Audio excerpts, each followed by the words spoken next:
What's good, guys? Welcome back to a very special episode of G&G News. I've got a VX4 premium wired controller which works for the PlayStation 4, PlayStation 4 Slim and the PS4 Pro and also the PC. I luckily have a PlayStation Slim. I already have this controller. I have it in blue. You may have remembered from previously.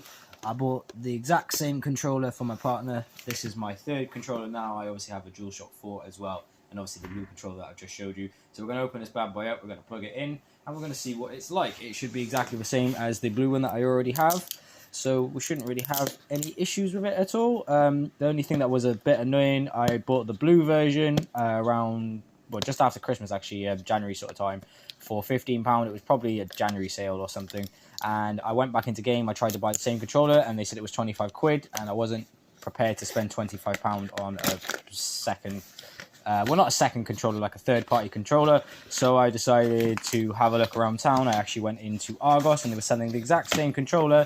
They just only had it in the silver color for 20 quid. So I bought this from Argos instead of buying it from Game. So very easy to take out. Once you do take it out, as you can see, you have a couple of things.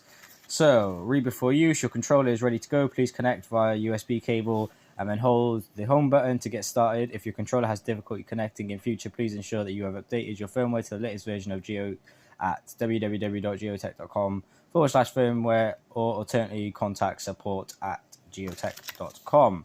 They have to put that in, just like a little disclaimer thing for themselves. This is the user manual, as you can see just here. I'm not going to need that because it's essentially just plug it in and it's ready to go. And you have I believe it's a 3-meter long cable. Let me just have a look at the back of the box for a second. Okay, I got that wrong. No, it's not a 3-meter cable, but you do have a cable. It is quite long. When you take it out, let me just show you with the other one compared side to side. So the only real difference out of these two is the black little grips here. This just the same material, just in a different color. I've never actually used this button. I don't actually know what this button does. I believe it's a boost button or something, but it doesn't do anything on my other controller. Feels nice.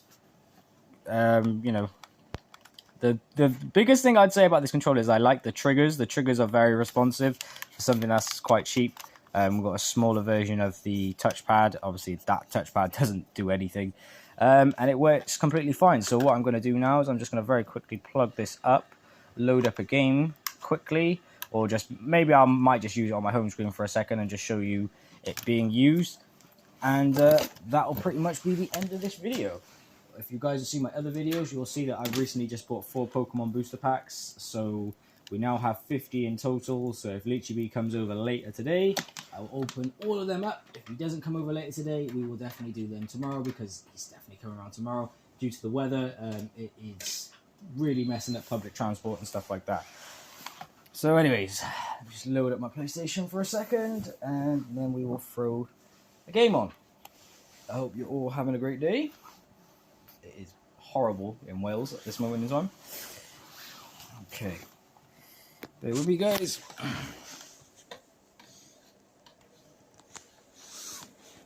Alright, let me see. So there's my TV itself. Here is the controller.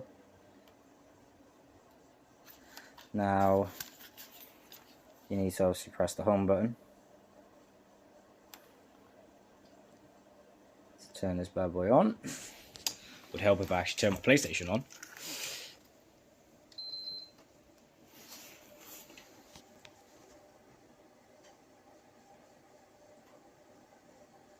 Okay, so that should load up any second now.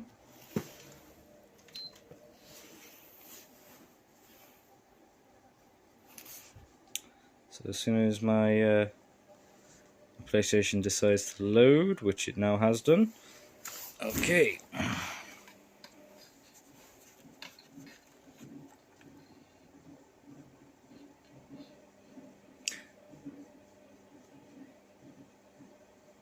Obviously they've got their generic buttons, which are basically X, circle, square and triangle. So let's see if this works. Trying to do this with one hand. So you need to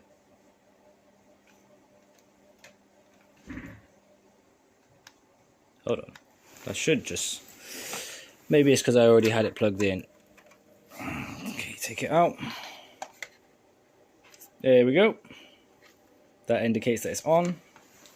And now to show you that it's working, so it says press the PS button on the controller, which I just did. And now you need to press OK. Yep, works fine. No issues, no problems.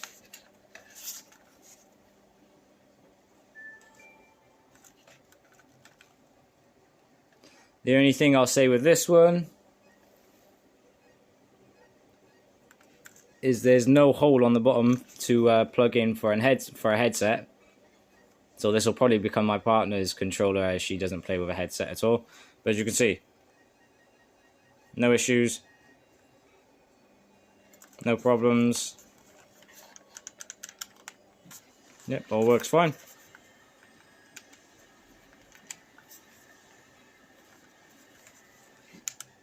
Yep, no problems at all, guys.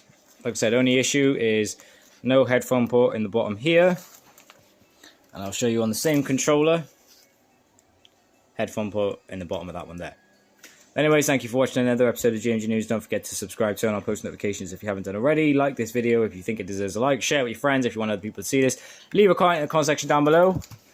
And I'll see you all soon. And that was my unboxing of a titanium VX premium wired Gioteck PlayStation 4 replacement controller.